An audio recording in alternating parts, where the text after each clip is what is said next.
Jagtial district advocates మేము. నా పేరు విశాల్ రావు అడ్వకేట్. నిఖిల్ రెడ్డి కౌన్సిలర్ అభ్యర్థి 23rd వార్డు. కళ్యాణ్ మన మన మన మైనార్టీ సోదరుడు. మేము అందరం కూడా స్వచ్ఛంగా వస్తూ ఉన్నాం. ఈరోజు మీరు రావడానికి ముఖ్య కారణం ఏంది? ఈ సభకి రావడానికి చచ్చిపోతున్నామన్నా 2 ఏళ్ళకెళ్ళి చచ్చిపోతున్నాం. ఒక న్యాయవాదిగా నేను చచ్చిపోతున్నా. రైతులు, మహిళలు, ఈరోజు అణగారిన వర్గాలు, బీసీ, ఎస్సీ, ఎస్టీ ప్రజలు ఏం సంక్షేమ పథకాలు అందుతున్నాయి అన్న? ఈరోజు ఏం సంక్షేమ పథకాలు అందుతున్నాయి? 4,000 ఇస్తా అన్నావు, 2,000 ఇస్తా ఉన్నావు. మళ్ళీ అదే కేసీఆర్ ఇస్తా ఉన్నావు కదా. ఏమి ఇచ్చినావు నువ్వు? కొత్తగా ఏమి ఇచ్చినావు? మహిళలకు ఉచిత బస్సు ఇచ్చినావు. అది ఎవరికైనా ఉపయోగపడ్డదా?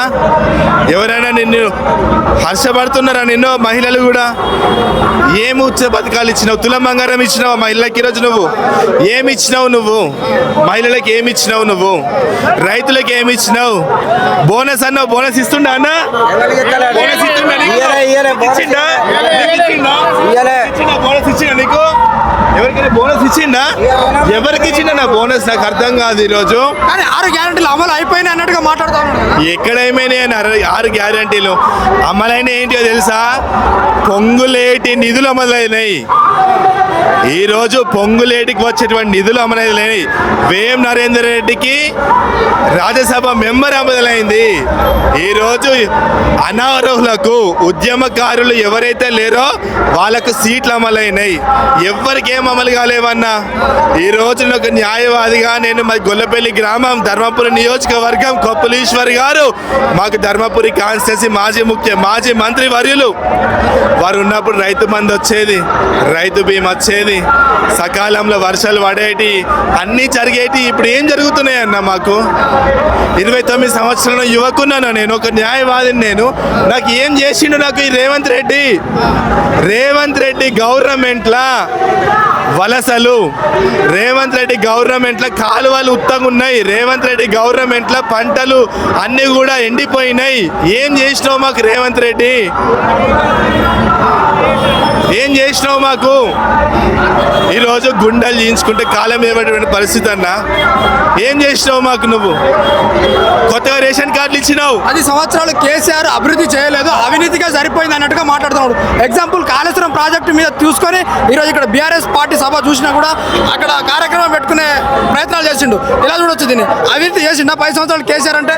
ఒకటన్నా, రేవంత్ రెడ్డికి కేసీఆర్కి నక్కకు నాగలోకానికి ఉన్నటువంటి తేడా అన్న. కేసీఆర్ నాగలోకం అన్న. ఈరోజు రేవంత్ రెడ్డి సర్కార్ ఎవరికి ఏం చేసిందన్న? ఈరోజు చివరావరి కట్ట వరకు నువ్వు నీళ్ళేయగలిగినవా? పసుపుకు నువ్వు మద్దతు ధర వలికినవా? పత్తికి మద్దతు ధర వలికినవా? ఎవరికి మద్దతు ధర వలికినావు? మక్కకు మద్దతు ధర వలికినావు. ఈరోజు నా రైతులు మక్కలు, పసుపు, పత్తి పట్టుకొని బీట్లు ఉన్నారు. వాళ్ళకి ఏం మద్దతు ఇచ్చినావు నువ్వు? ఏం మద్దతు ఇచ్చినావు? వాళ్ళ పంటను కొంటావు? ఏం మద్దతు ఇచ్చినావు? మక్కని కొంటావు? ఏం మద్దతు ఇచ్చినావు? పత్తిని కొంటావు? నేను అడుగుతున్నా అన్న.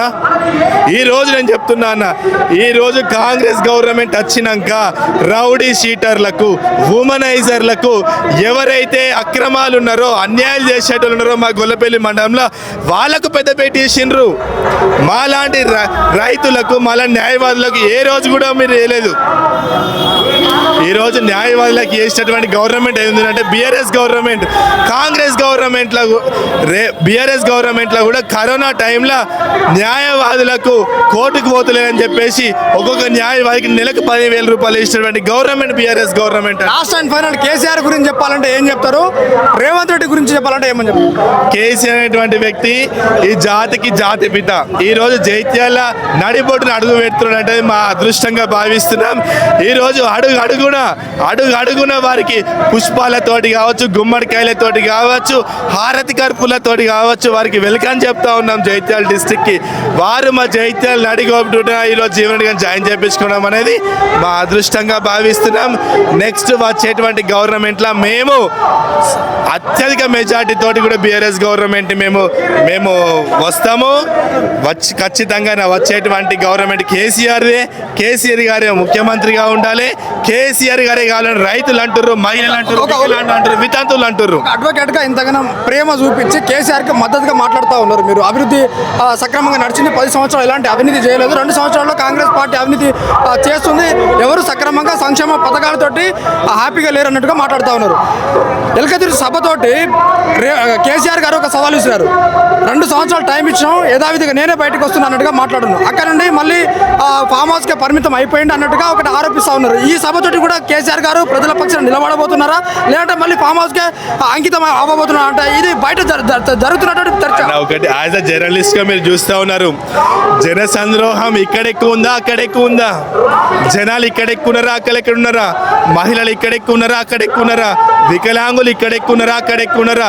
రైతులు ఇక్కడ ఎక్కువ ఉన్నారా, అక్కడ ఎక్కువ ఉన్నారా? మొమ్మాటికి సంవత్సరం పాటు ఈరోజు మేము కేసీఆర్ని మిస్ అవుతున్నామన్నా, కేసీఆర్ గారి స్పీచ్ని మిస్ అవుతా ఉన్నాం. కేసీఆర్ గారు రైతాంగానికి వారి స్ఫూర్తినిస్తే, కేసీఆర్ గట్టిగా పిడికిలు బిగిలిస్తే ఈ నా కొడుకు 1000 తులకలు అవుతున్నాను అక్కడ.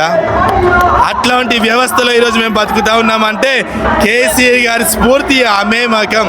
కేసీఆర్ గారు మా జాతి పిట, కేసీఆర్ గారు ఉద్యమకారుడు, కేసీఆర్ గారు తెలంగాణను తీసుకొచ్చినటువంటి స్ఫూర్తిదారకుడు.